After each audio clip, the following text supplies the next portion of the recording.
Be Wealthy and Smart, episode 526.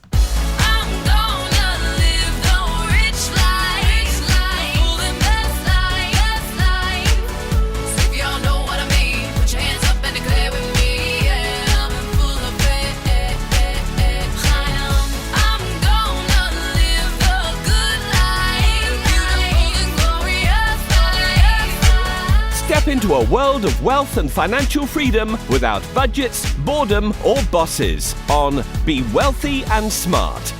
And now, here's your host, Linda P. Jones. Welcome to Be Wealthy and Smart. I'm Linda P. Jones, America's Wealth Mentor, empowering women and men worldwide to financial freedom.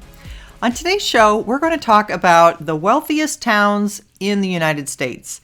And this is a Bloomberg article written by Shelley Hagan and Wei Liu.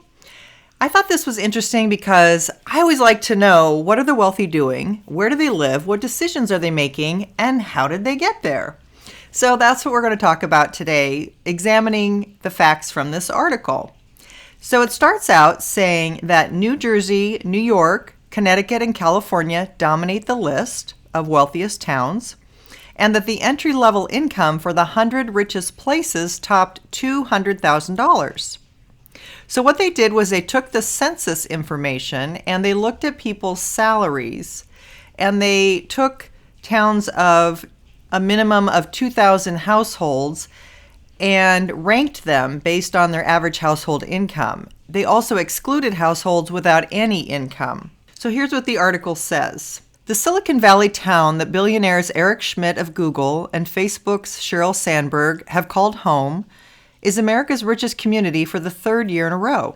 Atherton, California, whose household income averaged $450,696 in 2017, topped the Bloomberg Richest Places annual index.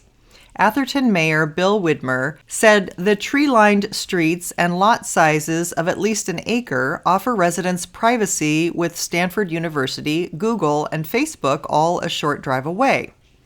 We value a semi-rural environment, said Widmer, who moved to Atherton in 1996. There are few sidewalks and many places don't have streetlights. Scarsdale, New York, north of Manhattan, moved up to the number 2 spot on this year's list as its residents enjoyed a $30,000 increase on average in annual household income from the prior year. We moved here, as many did, because of the outstanding school system, said Scarsdale Mayor Dan Hochvert, a 40-year resident. That's one of the primary drivers. Accessibility to a city center is also a key characteristic. Atherton is a short ride to San Francisco, and Scarsdale is a hop on the train away from New York City. Cherry Hills Village, Colorado, number 3 on the list, is a 15 to 20-minute drive to both downtown Denver and the city's tech center. It happens to be located kind of beautifully, said Steve Blank, a managing broker at Sotheby's International Realty in Denver. Bold-faced names with homes in Cherry Hills Village include Super Bowl winning Denver Broncos quarterbacks Peyton Manning and John Elway. More than half the top 100 richest places in America were either in the New York City area or California. A handful of Midwest and Southwest areas made the top 20. Highland Park, Illinois, the 100th town on the list, boasted $209,000 in average household annual income. Last year, number 100 had $198,000. 4 places made their top 100 debut, including 2 in California: Tamalpais, Homestead Valley in Marin County, and Beach Community Del Mar. Jericho on New York's Long Island and Medina, Minnesota were also first-timers. I might have pronounced that wrong. That might be Medina. I don't know. But I'm from Medina, Washington, and that's how we say it in Washington. So I'm going to say Medina, Minnesota. Wealth is concentrated in 6 counties: Westchester in New York, Bergen in New Jersey, and Fairfield in Connecticut, all outside New York City. Cook County of Chicago, Los Angeles County, and Montgomery County, Maryland, bordering Washington, D.C. Rounding out the top 10 communities are Los Altos Hills and Hillsborough in California, Short Hills, New Jersey, Highland Park, Texas, Darien, Connecticut, Bronxville, New York, and Glencoe, Illinois. Glencoe, a Chicago suburb 7 miles north of Northwestern University, climbed 5 spots to land in the top 10 for the first time. Rumson, a wealthy corner of Monmouth County, New Jersey, ascended 19 spots and into the top 20. Bernardsville, also in New Jersey, jumped 31 spots to number 64. Florida moved down the exclusivity list. 4 places in Florida made the top 100, but 3 of them ranked lower than they did last year. Indian River Shores on the state's Atlantic coast dropped out of the top 50 as the average annual income decreased by $20,000. So then it gives us some of the top towns and some of the people in those towns that are rich and famous. And here's the thing. When I look at how this is dispersed, it seems like it's professional athletes, it's tech titans, it's hedge fund managers, and some venture capitalists or real estate developers. And those people tend to group together around certain cities where they work. So it has a little box here just to give a sample of some of the towns and some of the people that live there. So for example, in Atherton, California, Carl Berg, George Roberts, Sheryl Sandberg, and Eric Schmidt live there. Los Altos Hills, Sergey Brin, Yuri Milner, and Sundar Pichai, I might have mispronounced that, live there. Greenwich, Connecticut, Steve Cohen, Ray Dalio, Paul Tudor Jones, and Eddie Lampert. So they're all in the financial industry. Short Hills, New Jersey, Leon Cooperman, Peter Kellogg, John Overdeck.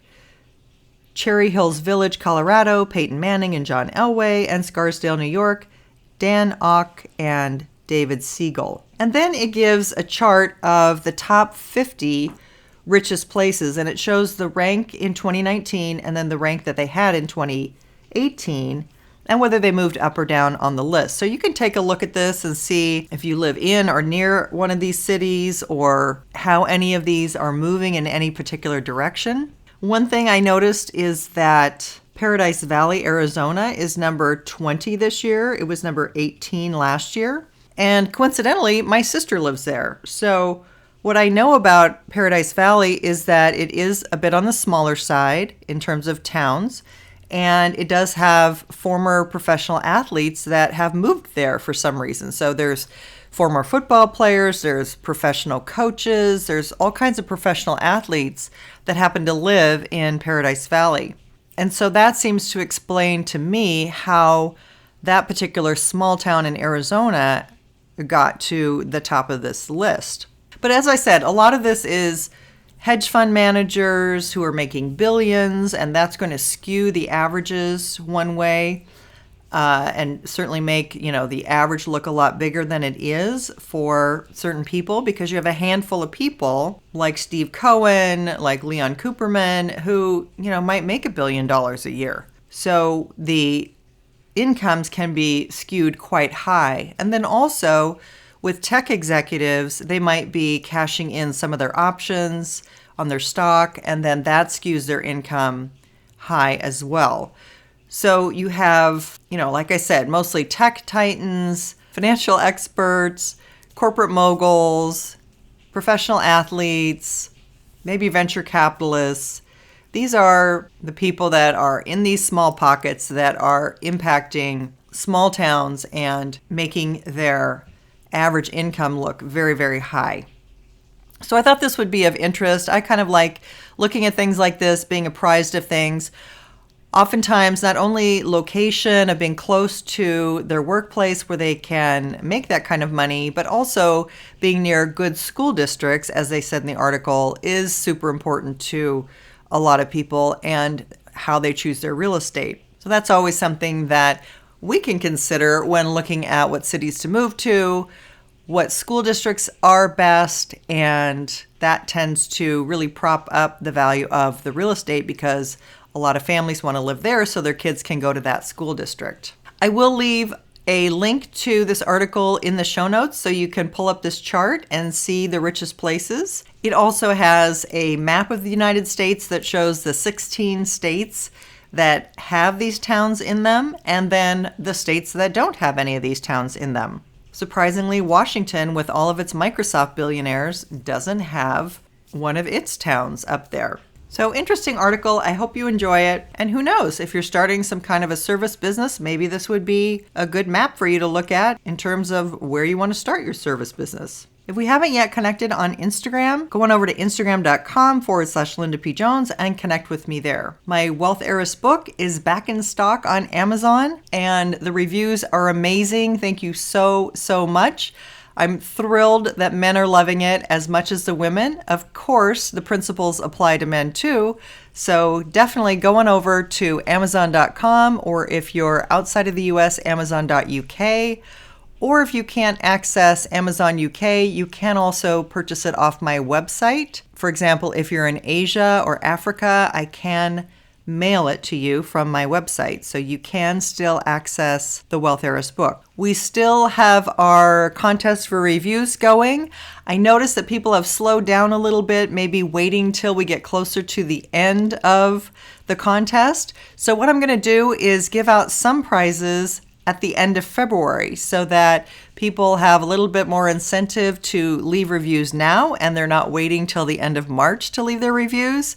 So if you leave a review now, I'll add an additional 5 in each category and give out 15 prizes at the end of February. So I'll give away 5 of the Wealth Heiress books, personalized just for you. I'll give away 5 of the Wealthy Mindset Blueprint audio sets valued at $197, and I'll give away 5 wealth mentoring sessions with me valued at $500. So that's 15 chances to win at the end of February. So go on over, leave your podcast review. You'll get your name entered into the drawing 5 times. If you leave a book review, you'll get your name entered into the drawing 7 times. And if you do both, you'll get your name entered into the drawing 10 times.